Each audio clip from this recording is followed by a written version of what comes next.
और उत्तर प्रदेश के संबल के प्रसिद्ध श्री क्षेत्रनाथ तीर्थ मंदिर परिसर में 30 फीट ऊंची हनुमान मूर्ति के पास भी एक कुआं मिला है जिसमें पानी भरा हुआ था। इस कुएं पर पक्की फर्श करके पाट दिया गया था इसको, लेकिन रविवार को महंत बाल योगी दीनानाथ और श्रद्धालुओं ने इस फर्श को तोड़कर कुएं के अंदर पानी देखा। यह संबल का पहला कुआं है जिसमें पानी मिला। आप तस्वीरों में देख रहे हैं, बाकायदा वो सीमेंट का जो फर्श था उसको तोड़ा गया क्योंकि पानी के बुलबुलों की आवाज सुनाई दे रही थी और फिर अचानक से देखा तो इतना बड़ा कुआं जिसमें कि पानी भी नजर आया। तो ये कुआं मिला है संबल में और ये पहला ऐसा कुआं है जिसके अंदर की पानी भी देखा गया है। तो आपको बता दें, रविवार को महंत बाल योगी दीनानाथ और कुछ और श्रद्धालु वहां पर थे। उन्हें पानी के बुलबुलों की आवाज सुनाई दे रही थी और फिर बड़े बड़े हथौड़ों से उस फर्श को तोड़ा गया और जब तोड़ा गया तो अंदर आप देखिए किस तरह से एक बड़ा सा कुआं नजर आया जिसमें पानी भी भरा हुआ था। संभल में प्रशासन लगातार नए कूप खोजने की कोशिश कर रहा है, तो वहीं एक ऐसा कुआं तीर्थ क्षेत्रनाथ महाराज जी के दरबार में ऐसा मिला है जहां पर 10 मीटर के आसपास ही पानी नजर आया। ये ऐसा पहला कुआं है जहां पर न्यूज़ 18 इंडिया की टीम पहुंची और इस कुएं में पानी नजर आ रहा है। इससे पहले हमने कई सारे कूप देखे, 19 कूपों को इस वक्त एएसआई के द्वारा सर्वे किया गया। उसके बाद क्षेत्रनाथ तीर्थ जो यहाँ पर इस मंदिर में एक ऐसा कुआं था जिसे बंद कर दिया गया था, लेकिन प्रशासन की कोशिशों के बाद इस कुएं को खोजा गया है और इस कुएं को खोजने का मकसद यही है कि जितने भी कूप यहाँ पर ऐतिहासिक हैं, पुराने हैं, उनको खोजा जाए, उनके बारे में पता लगाया जाए और इसीलिए यहाँ पर मजदूरों को लगाया गया है। तस्वीरों में देखेंगे न्यूज़ 18 के कैमरे पर आपको ये मजदूर दिखाई देंगे जो यहाँ पर इस वक्त काफ़ी देर से काम कर रहे हैं और यहाँ पर जो लोग यहाँ पर काम कर रहे हैं उसके अलावा यहाँ पर इस पूरे कूप को खोजने का मकसद क्या है, इसको लेकर यहाँ पर बाबा जी हमारे साथ हैं, उनसे हम बात करेंगे। बाबा जी ये बताइए कि ये कब कितने बजे शुरुआत हुई है? ये अभी जो है लगभग 4 बजे से इस कुएं की खुदाई की शुरुआत की गई है जी।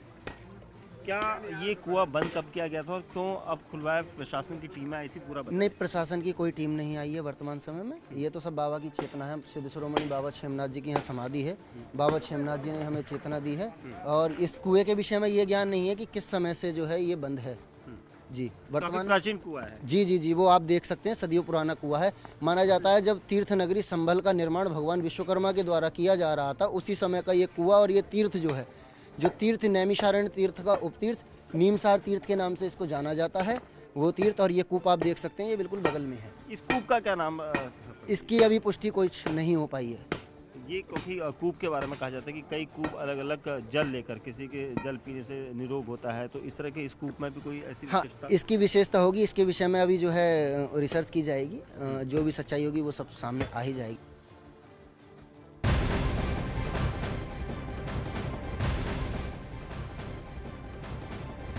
तो संबल और चंदौसी में लगातार खुदाई चल रही है, रोज रोज नए नए खुलासे हो रहे हैं। इस दौरान वहां एक प्राचीन इमारत और बावड़ी भी मिली है। बताया जा रहा है कि बावड़ी की खुदाई चल रही थी कि तभी एक लंबी सुरंग भी यहां पर मिल गई। रविवार को हुई खुदाई के दौरान वहां 4 कमरे भी मिले। जो लोकल्स हैं, वहां स्थानीय लोग हैं, उनकी माने तो ये बावड़ी 3 मंजिला है, 3 स्टोरी है ये।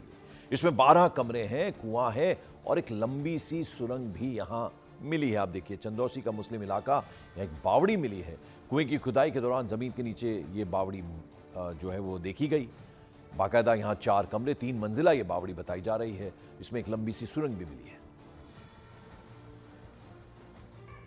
संभल के चंदौसी में जिस जगह पर बावड़ी मिली है वो बावड़ी में इस वक्त खुदाई हो रही है। लगातार जो खुदाई अंदर की तरफ है वहाँ पर मजदूरों को भेजा गया है और ऊपर से हम आपको ये तस्वीरें दिखा रहे हैं टॉप एंगल से, क्योंकि यहाँ से पूरा एरिया यहाँ से कवर होता है और इस बावड़ी को देखकर आपको लगेगा कि इसके अंदर कई सारे कमरे हैं। जिस तरह से दावा किया गया था, हम भी गए थे वहाँ पर अंदर, और वो कमरों के अलावा जो 2 रूट हमें दिखाई दिए, क्या वो सुरंग थी या फिर बावड़ी का ही एरिया है, ये कहना अभी जल्दबाजी होगी। वहीं एक कुआं भी है जिसके लिए भी यहाँ पर इंतजार किया जा रहा है, लेकिन कुएं के आसपास और इस बावड़ी के आसपास कई सारे घर भी बने हुए हैं, क्योंकि इन घरों में जो लोग रहते हैं उन लोगों ने पहले यहाँ पर ज़मीनें खरीदी और ज़मीनें खरीदने के बाद यहाँ पर उन्होंने अपना घर बनाया। क्योंकि जब प्लॉटिंग यहाँ पर चल रही थी तो सिर्फ इसी एरिया को छोड़ा गया था प्लॉटिंग करने वाले लोगों के द्वारा, और उसके बाद उन्होंने चारों तरफ प्लॉटिंग करके घर बसाए।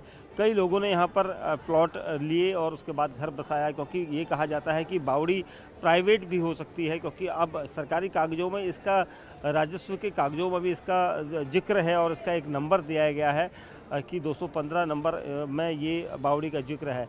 तो अब यहाँ पर जो टीमें हैं वो यहाँ पर काम कर रही हैं, लेकिन प्रशासन के अलावा यहाँ पर स्थानीय लोग भी हैं रहने वाले। आप लोग यहाँ पर रहते हैं, आपके ठीक घर के बगल में ये बावड़ी निकली है, क्या कहोगे?